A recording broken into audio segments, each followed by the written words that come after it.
नमस्कार। लघु कथा का समय। भगवत गीता जैसे धर्म ग्रंथों को पढ़ने से क्या फायदा? अक्सर हम सबके मन में इस प्रकार के प्रश्न आए होंगे। बच्चे भी हमसे पूछ लिए होंगे और इसका उत्तर एक नाना जी ने अपने पोते से संवाद करते हुए कहा, बहुत ही अच्छा है। वो हर रोज सुबह 5 बजे उठकर भगवत गीता का पठन करते थे। यह उनका रोजाना काम था। उनका पोता भी ठीक उसी समय उठकर अपना पाठ्यक्रम अध्ययन करता था। इसी प्रकार चलता रहा। कुतूहलवश लड़के ने उस भगवत गीता का पठन करना प्रारंभ किया, लेकिन उसे कुछ भी समझ में नहीं आया। कुछ दिनों के पश्चात अपने नाना से पूछा, नाना जी, मैंने इस गीता को पढ़ने की कोशिश की, समझ में नहीं आया और जो कुछ समझ में भी आता था वो याद नहीं रहा, तो ये क्या?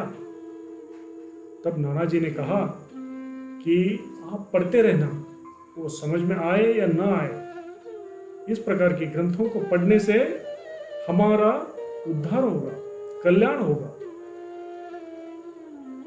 लड़के ने कहा, जब कुछ भी समझ में ही नहीं आया तो उस प्रकार के ग्रंथ पढ़ने से क्या फायदा? नाना जी ने कहा कि मैं इसका उत्तर दूंगा। पहले तुम रसोई में जाके उस झोली को ले आओ जिसमें कोयला भरा है, उसको खाली करके। लड़के ने तुरंत गया और कोयले को खाली करके उस झोली को लाया। कोयला भरे होने के कारण उस झोली का रंग काला हो गया। नाना ने कहा, पास में ये नदी बह रही है, वहां जाके इसमें पानी भर के लाना। लड़का बहुत ही तेज था, तुरंत दौड़ते गया और बहती नदी में डुबो दिया, भर कर लाया। लेकिन घर आने तक उसमें पानी ही नहीं रहा, क्योंकि झोली कपड़े की थी। लड़के ने कहा, इसमें तो पानी नहीं टिकता है, अगर आपको चाहो तो मैं घड़े में भर के लाऊं? नाना ने कहा, नहीं, मुझे इसी में चाहिए। लड़का दोबारा गया, भर के लाया, फिर भी नहीं टिका। नाना की आशा पूरी नहीं हुई, बार बार गया, लगभग 10 बार इसी प्रकार नदी में डुबो दिया, पानी भर के लाया, पानी टिकता ही नहीं रहा। नाना ने कहा, कितनी बार आपने पानी लाने की कोशिश की? 10 बार। देखो, इसका रंग पहले कैसा था?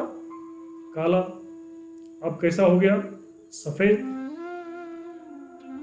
पवित्र ग्रंथों का पठन पाठन करने से इसी प्रकार मन की शुद्धि होती है, बुद्धि की शुद्धि होती है और आपको समझ में आए या ना आए, पवित्र ग्रंथों को, गीता जैसे ग्रंथों को पढ़ना ही चाहिए।